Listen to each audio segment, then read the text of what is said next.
welcome to Caesar Snack Sandwich. Today I'm going to be taking a look at Sommelier. Okay, I'm going to just call this Som from now on because I can't pronounce it. Anyhow, so this is pretty interesting. Let's read what it says here. It says intelligent vaults that predict and adapt to the market conditions 24/7 and fully on chain. Now this is interesting, okay? The main idea, how I'm thinking about this, is that they are intelligent vaults. Okay, they are vaults that can adapt, right? Can change, right? But they change based on the decisions of individuals via a separate blockchain. Now, I have a flowchart for you to kind of go through how it kind of generally works. I did read through this documentation. It's not particularly in depth, but if you find this to be interesting, then perhaps you can go a little bit deeper, join their community, ask more questions and so forth. I think it's pretty cool. Okay, it uses both Ethereum and any other EVM blockchain that they decide to support in the future, and the Cosmos SDK blockchain called Sommelier, okay, or Som, okay? So let's swing over to the flowchart, and I'll kind of give you my understanding of this as it is, okay? Thank you. If you would like to support the channel, I would suggest you to check out the secretsandwich.xyz. It's the Secret Sandwich NFT project. You can come here, you can mint an NFT, or you can come and check out your NFTs.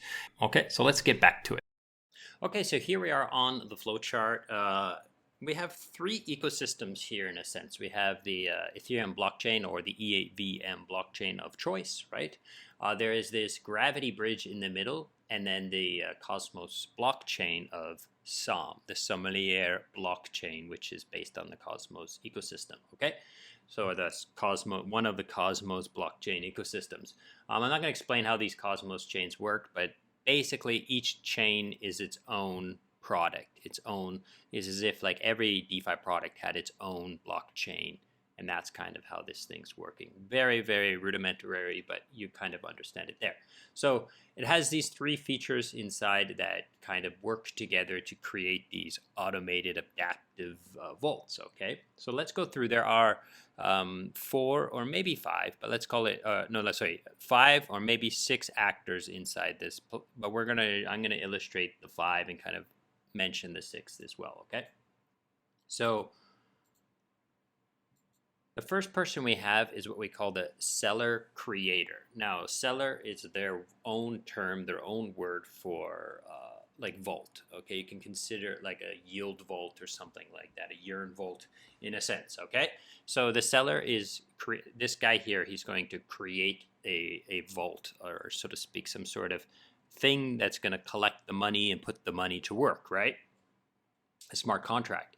So first thing he's got to do is he's got to like test his strategy, prove that his strategy is valid and stuff like this, and that he has a good idea. And then he proposes to be included as a person who can do this in the Sommelier governance. Okay, so he will propose, he will show his data, he will show his basically his proposal. And if the people who are the governance people of Sommelier, they want to elect him as a part of the team, then they can vote for him to be in. Now it does say the first 20 people to get this will be rewarded with some Som tokens, okay? I'm not sure if this has been done or not, like if it's like 20 has already been completed. But anyways, so this guy, so he's probably a coder. He's got some testing strategies. He's got some strategy how to make money on the blockchain. So after he gets this approval, or he could do it before, but let's say after he gets the approval, he deploys his smart contracts to Ethereum, okay? Now these are not just any possible, they're complicated. They're particular. They have to interact with this bridge. They have to be callable by this bridge. So it's not simple in the sense. It would take some time to learn how to develop this contract in order to work in this ecosystem, okay? So how does he get paid? So he's able to set a performance fee of that contract. Now, that performance fee, of course, has to be like suitable. If it's ludicrous and expensive, then he won't get voted in, and he won't be able to become part of this ecosystem, okay? So he's the first actor. Now, the second actor is the person with the money, okay? So we have the seller liquidity provider. Now, the seller liquidity provider will just basically bring some money, okay? He brings his money, He sees that this thing probably will make him some money, so he deposits his money in the contract and he gets 90% of the yield. So in this case, maybe the contract is very, very simple and it's just supplying his USDC to Aave to farm the Aave rewards, compound them, and get the yield on lending USDC to people in Aave. This is one example. This strategy could be anything, right? So they call him the seller liquidity provider. Now it also talks about like he might be able to farm some liquidity mining rewards of SOM. Now I'm not sure if this is still live or how long each of these will go, or if they're, if they have even started or not. Okay. So there's a possibility that the governance might say, oh, this is a good strategy. We want to get more money in here, and they could put some SOM rewards on this for liquidity mining, right? Moving on.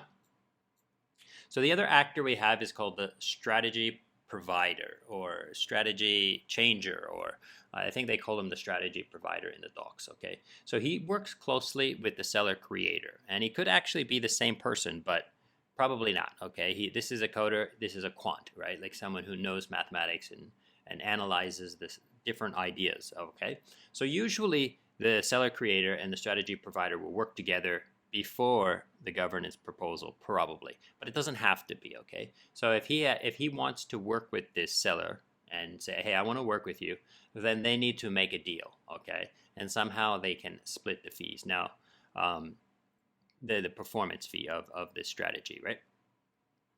Now, what does this strategy provider do? Like, he can use any of the tools that he has on chain or off chain. He can do his math, he can do his trend lines, he can do whatever it is that he wants to do in order to make this strategy successful. And then when he uses those tools to analyze the situation and he feels that there needs to be a change, he will propose a change to the Sommelier blockchain. Okay. Now, it does say the first 20 of these people who become these strategy providers will also get some SOM tokens airdrop. Okay. Moving on. Now, the next person we have is the validators. Now, I just put one here, but there are many validators. Okay. So the validators will check the proposed change.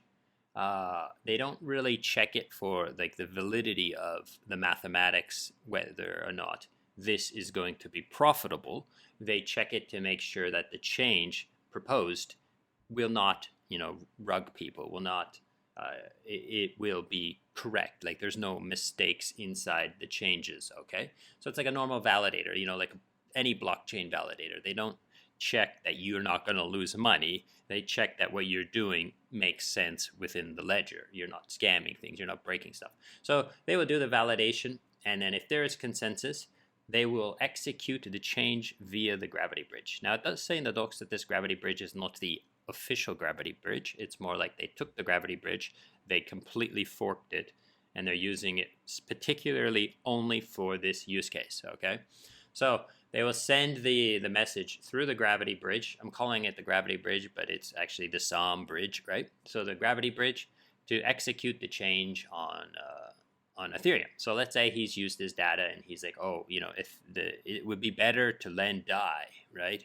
So he will then send the change, right? Propose the change. The change will then have consensus, right? And then get sent through to Ethereum. Ethereum will execute that, maybe swap to a DAI, and then reinvest DAI. Now, of course, this is not probably a good idea to just swap and reinvest. You'll lose money on slippage or whatever, but maybe it is. It's up to the quant to decide whether or not it makes sense to change the strategy as they propose, right?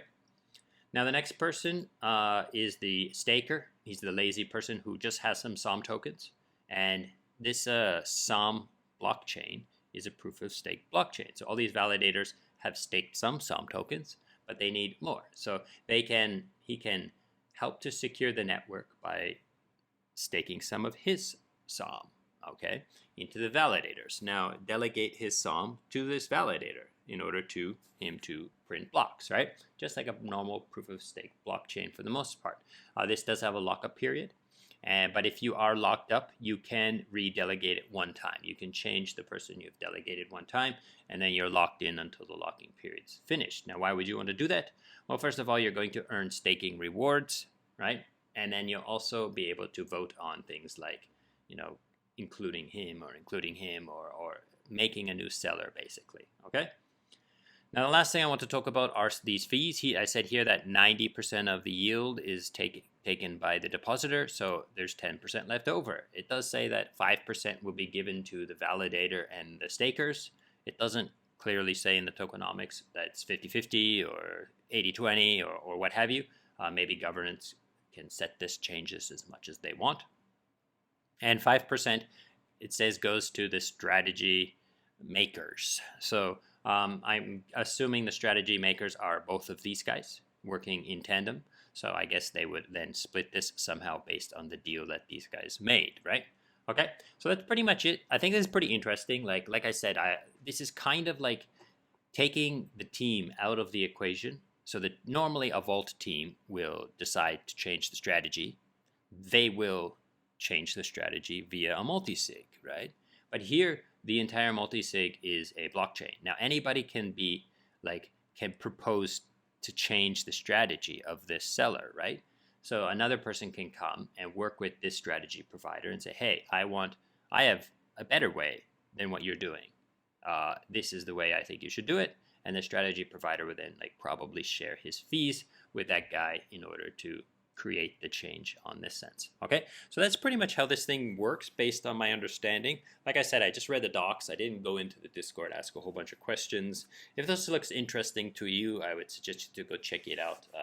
Go to the Discord or whatever in Telegram and ask more questions and find out if you think this is cool and you want to know more. Okay, so thank you so much for watching and goodbye.